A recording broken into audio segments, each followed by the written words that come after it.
Weellisaa Hirphaa Gaanfuree gaafiif deebii egeree miidiyaa waliin gochuuf dhiyaachuu keetiif galata argadhu.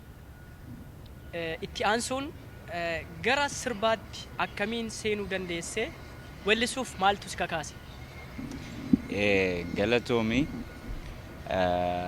na afeeruu keessanitti galata qabdu waggoota dheeraa halaalaa wal hawwaa turre amma immoo wal bira dhufnee kana na dhiyeessuutu keessaniifis galatooma. Ani sirban akkattiin sirbee seenaa mataa koo nan qaba.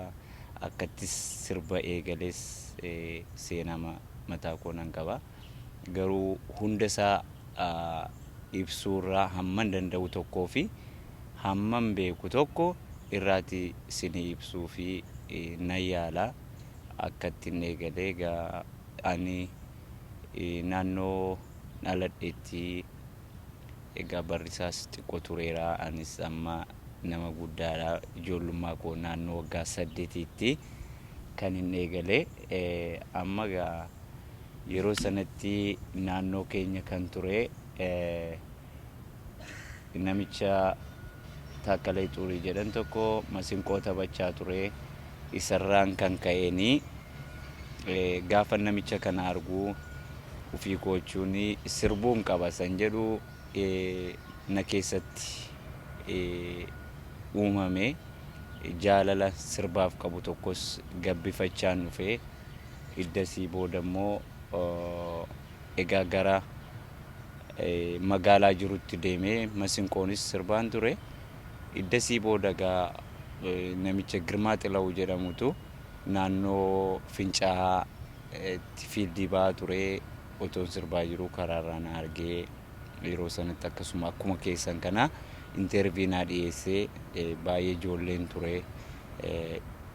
Qophii ijoolleetti sagantaa kan danaa dabarsee booda ani immoo egaa reediyoo irraa dhagayeesii bakka itti naladhe waan hunda itti mee namicha akkuma waliin haasofnetti naa dabarsee iddasii booda tattaaffii mataa kootiin namicha kana barbaaduun gara Finfinneetti dhufee jechuudha.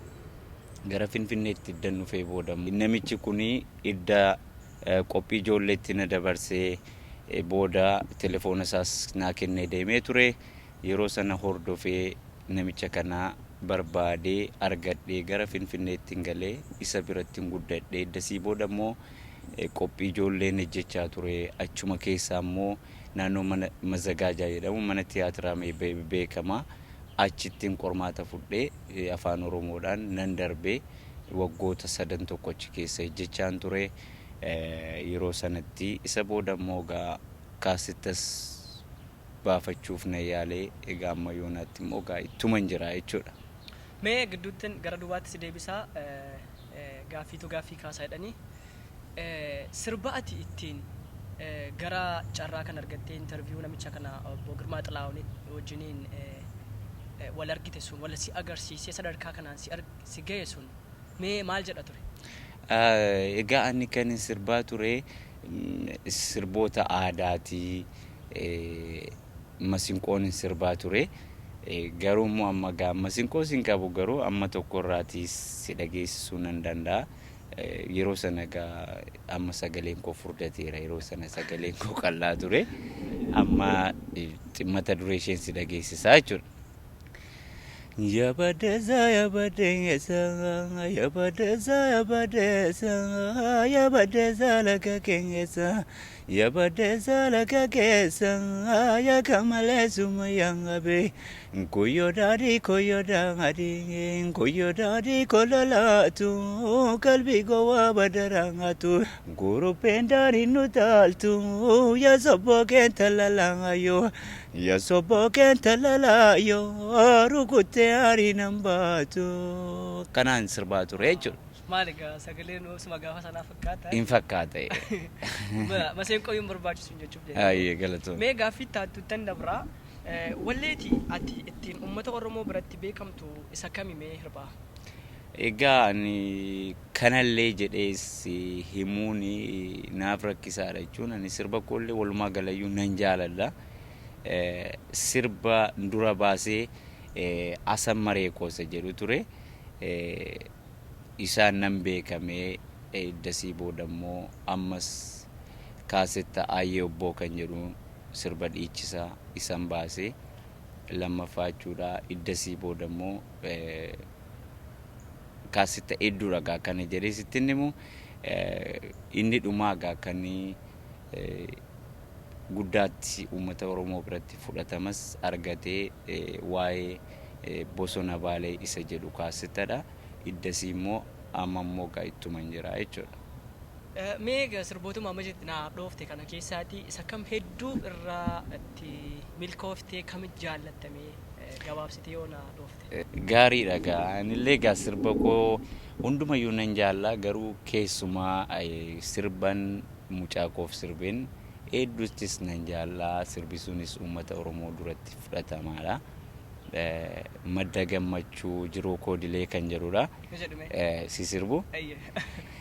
Madda gammachuu jiruu koodilee aaneenyuun qaba hawwisii malee vaayoo vaayoo hawwii kokkolfii madda gammachuu jiruu koodilee sirgachuuf hawwee maladduudha wee walii gaachee. Jore nanawe hawisi hele galata rabbi farinu tole kanara jura. Gara duubaatti si deebisee waan wallee bara 2000 keessa albeemii ati uummataaf dhiyeessite keessaa gubattee bosonaa kan jedhu fincila diddaa gabrummaa barattoonni Oromoo godhan sana keessatti gahee guddaa qaba ture. Walleen kun akkamiin akka inni sadarkaa san ga'u ati itti yaaddee turte akkasumas qophii gootee turte wallee sanaaf?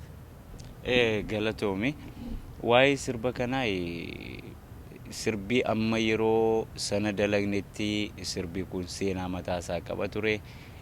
Sirba gubattee yaa bosona baalee inni jedhu duraanuu yeroon sirba sana baasu keessa sin turre wanti kun otoon kaasette jechaa jiruutiin stuudiyootii baheen televezyiiniitti ilaalle jechuudha hiriyaa koo wajjin. Isa booda ijoollee yuunivarsiitiituun wajjin ture. Waa'ee kanaa immoo yeroo sana baay'ee oo'ee ture. Wanti kun akka diinni gubaa jiru tokko uummanni Oromoo beekuu qaba isa jedhan anayyuu otoo hin ta'in hiriyoonni koo yeroo sanatti ijoollee yuunivarsiitii warri dhaamsuuf kaka'aa turan achi keessaatii walaloo kana akkan sirbu na godhani. Iddasii booda immoo wanti sun yeroof haaraa ijaa ta'eef uummata Oromoo biratti illee fudhatama qaba isan jedhuuni kaniin ijoollee koo dhiisees gara biyya ormaatti wanta sana hojjedhee gara Naayiroobiitti badu na godhe. Isa immoo gaa iddan badee booda kaasittichis sadarkaa guddaa ga'ee sadarkaa amma uummanni Oromoo lubbuusaa itti dhabu tokko ga'ee kanaafuu wanta sanattis inta'a jedheen yaade ton ta'in wanti sun ta'eetun arge waan baay'ee nama gammachiisudha. Walaloon achirratti barreeffame kan keeti moo akkamii? Sirba kana awwal Usmaan tunaa kennee obboleessa Muktaar Usmaan jechuudha. Muktaar jechuun immoo makoo mucuma waliin sirbinudha.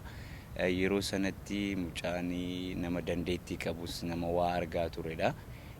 Waan inni hojjete suni inni achitti hafee inni ittuu garafamee ittuu hidhameera. Ani garuu biyya ormaatti hin badee wanti sun waanuma gaarii tokkoon waan nama gammachiisuun xumuramee jira.